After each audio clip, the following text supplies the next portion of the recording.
안녕하십니까. 2월 29일 목요일 사순절 새벽기도회에 나오셔서 감사합니다.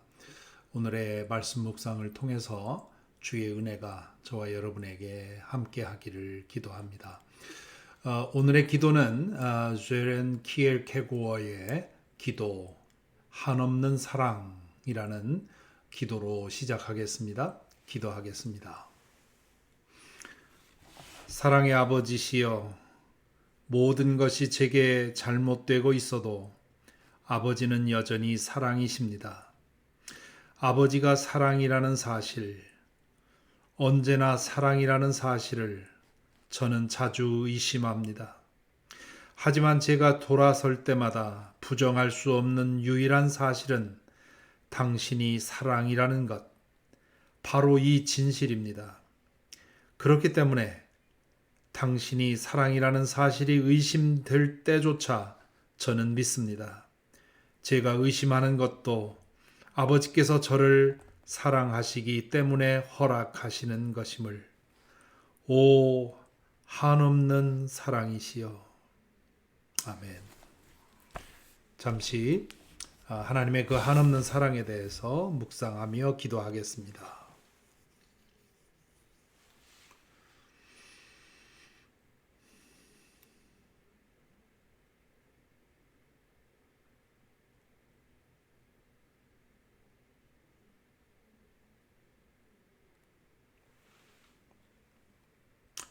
하나님은 사랑이시다 라는 말씀을 듣습니다. 또한 십자가를 통해서 우리에게 더할 수 없이 강력하게 분명하게 드러난 하나님의 사랑을 믿습니다.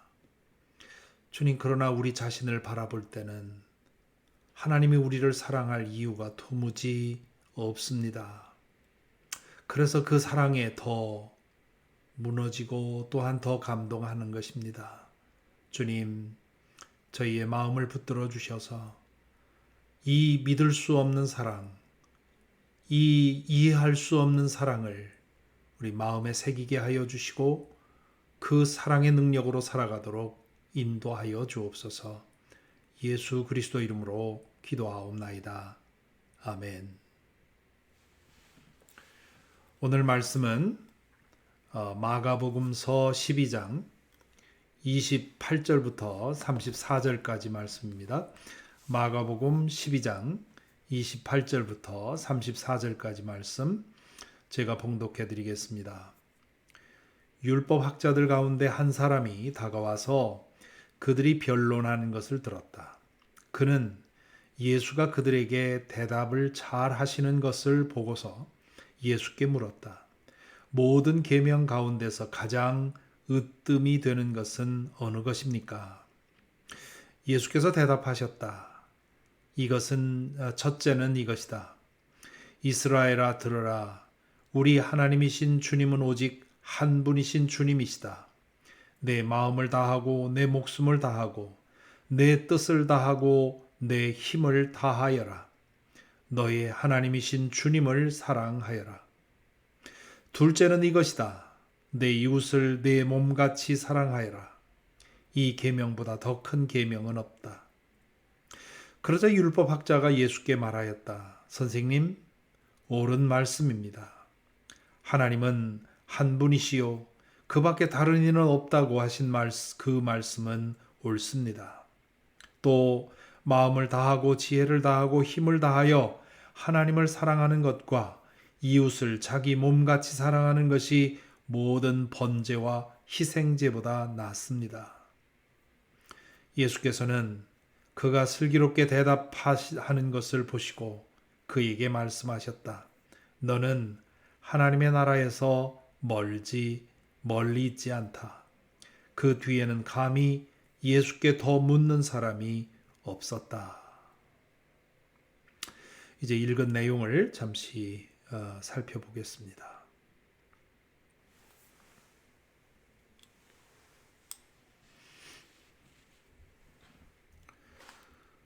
가장 큰 계명에 관한 오늘 이 대화 계속해서 예수님께서 예루살렘에서 유대 권력자들과 나누는 대화에 연속되는 이야기인데요.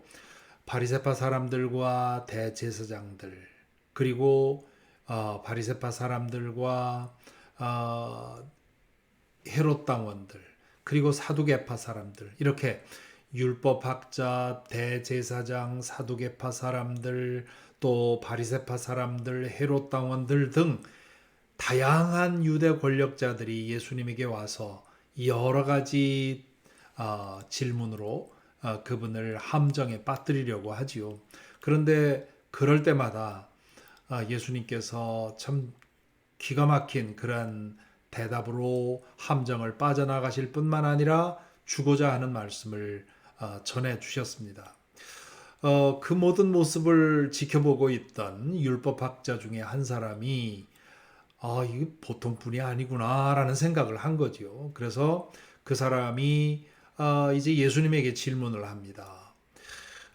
유대인들이 읽는 이 구약 성경에 나오는 율법을 누가 세보았다고 하는데요. 그게 613개라고 합니다. 613개의 계명 가운데 어느 것이 가장 중요한가라는 질문입니다. 이 질문은 당시의 율법학자들의 그들이 얼마나 율법을 제대로 알고 있는지를 판단하는 중요한 테스트 케이스의 질문이었습니다. 어떤 사람이 율법에 대해서 어떤 생각을 갖고 있는지 알고 싶으면 이 질문을 던졌던 거죠. 그래서 마태복음에 보면 그 사람도 예수님을 시험해서 물었다 그렇게 되어 있는데 그 시험은 예수님을 함정에 빠뜨리려는 것이 아니라 예수님이 어떠한 그 통찰력을 가지신 분인지 그걸 알고 싶었던 것이죠. 그래서 그동안에 예수님에게 와서 질문한 사람들은 악의적으로 예수님에게 질문을 했는데 이 사람은 이제 선의로 질문을 한 겁니다. 그러자 예수님께서 가장 중요한 질문으로서 두 가지를 얘기합니다. 여기 중요하다. 이 헬라어는 프로토스 그렇게 되어 있는데 이 프로토스라고 하는 말은 613개 중에서 넘버 원 그런 뜻이라기보다는 613개의 그 율법을 하나로 꿰는 그런 그 율법 정신 우리가 그 보통 헌법을 얘기할 때 한 나라의 법을 얘기할 때 대한민국의 헌법 정신이 뭐냐 그렇게 묻죠. 헌법 정신이라는 말은 헌법에 나와 있는 그 모든 조항들의 바탕에 흐르는 가장 중요한 사상을 말하는 거죠. 그러니까 지금 가장 중요한 율법은 뭐냐라는 말은 이 모든 계명에 흐르는 그런 기본 사상이 뭐냐 그런 뜻입니다. 그러자 예수님께서 두 가지 성경 말씀을 들어서 대답하십니다. 하나는 신명기 6장 3절 4절의 말씀입니다.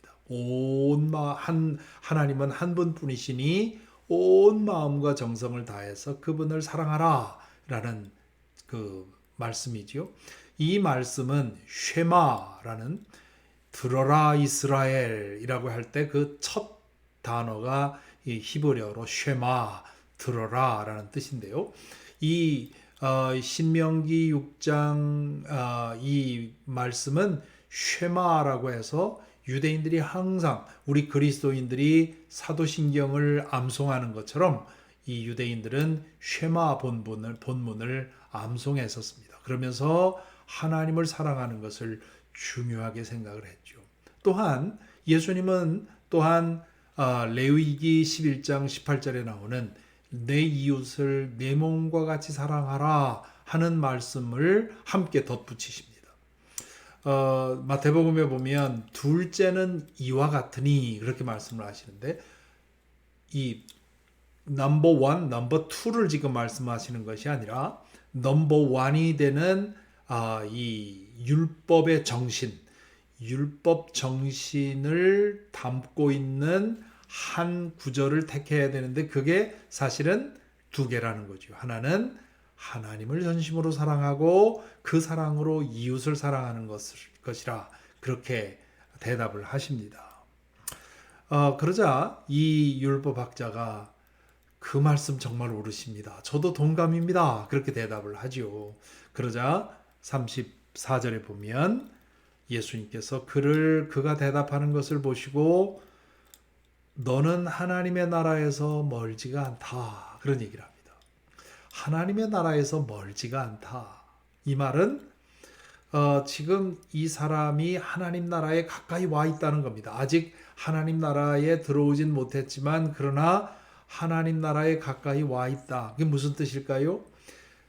말씀을 이 정도로 깨닫고 그리고 배우려고 하는 걸 보니 이제 곧 복음을 듣고 인정하게 되겠구나 라고 말씀하시는 것이죠. 오늘의 이 대화를 통해서 우리는 율법 정신이 사랑이라고 하는 사실을 확인하게 됩니다. 요한일서 4장 8절에 보면 하나님에 대한 가장 중요한 스테이트먼이 나오지요. 하나님에 대한 가장 중요한 정의가 나오는데 하나님은 사랑이시다라는 것입니다. 하나님은 사랑이시다. 하나님이 사랑이시기 때문에 혹은 하나님이 삼위일체의 단일 신이 아니라 성부, 성자, 성령 세 분이 하나가 된 단일 그 삼위일체로서 존재하기 때문에 하나님은 사랑이시다라는 말이 성립이 가능한 겁니다. 그리고 하나님은 온 우주와 인간과 모든 생명을 사랑으로 지으셨습니다. 그리고 인간 존재의 삶의 원리를 사랑으로 만드셨습니다. 그래서 위로 하나님을 사랑하고 옆으로 이웃을 사랑하고 아래로 모든 생명과 모든 존재를 사랑하는 것, 이것이 하나님의 창조 원리였습니다. 그런데 인간이 죄를 선택함으로 말미암아 이 창조 원리가 깨어져 버렸죠.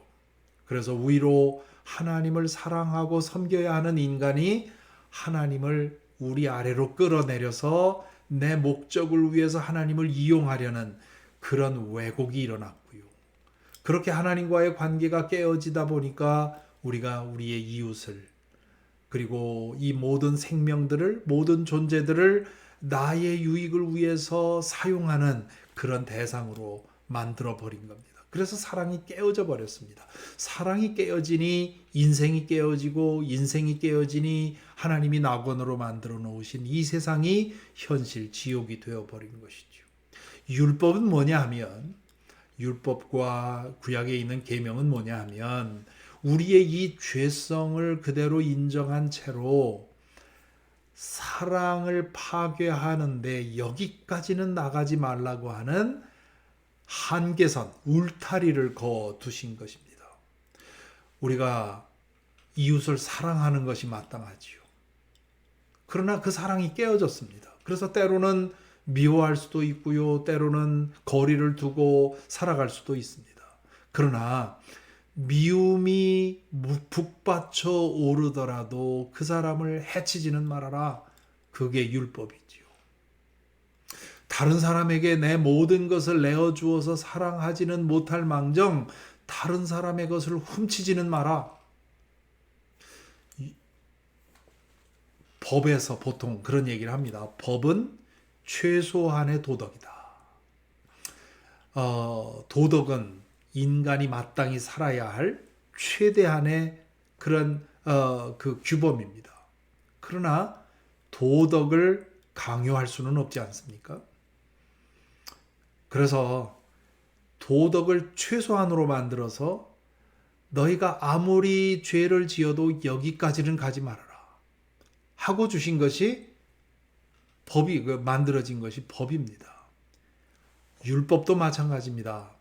우리가 구약의 율법서를 읽다 보면 어떤 경우에는 와 정말 훌륭한 말씀이다 그런 생각도 들지만 또 많은 경우에는 하나님이 주신 율법이 왜 이거밖에 안 되지? 어떻게 수준이 이거밖에 안 되지? 이런 생각이 들지요. 왜 그러냐 하면 당시에 이스라엘 백성들의 일반적인 수준, 도덕적인 수준, 이런 것에 기준해서 너희들이 도덕적으로 여기까지는 나가지 말아라 하고 마지노선을 그어준 겁니다. 그렇기 때문에 율법은 하나님이 우리 인간에게 기대하는 최대치가 아니라 하나님이 우리 인간에게 기대하는 최소치입니다. 그렇기 때문에 율법을 가지고 하나님의 도덕 수준을 판단하는 것은 잘못된 일이지요. 오늘의 이 말씀을 통해서 예수님은 모든 율법에 흐르고 있는 율법 정신은 바로 사랑이다.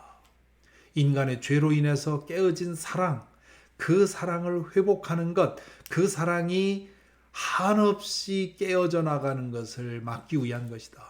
그러므로 어떤 율법이든지 그 율법의 기본 정신은 하나님을 좀 더 사랑하라고 하는 것, 그리고 그 사랑으로 이웃을 사랑하라고 하는 것, 이것이 율법의 정신이라고 말씀하고 있습니다. 율법은 바울 사도가 그런 얘기를 했죠. 율법은 몽학 선생이다. 가정교사다. 잠정적인 기준이다. 완전한 것이 올 때까지 잠시 잠정적으로 주어진 기준이다. 그런 말씀을 하셨습니다. 그리고 예수 그리스도 안에서 완전한 것이 왔다 말씀하시죠.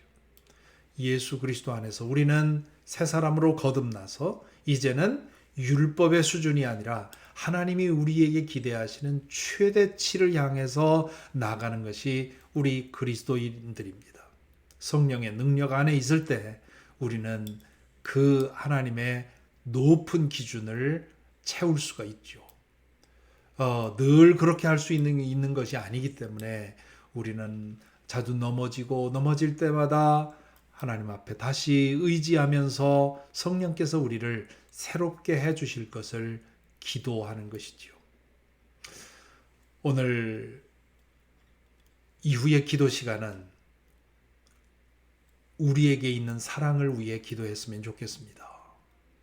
우리의 사랑 부족함을 용서하여 주시고 우리가 사랑에 있어서 더 잘하게 해 주십시오. 하나님께서 우리를 사랑하시는 것 기억하고 하나님을 더 뜨겁게 사랑하게 해 주십시오.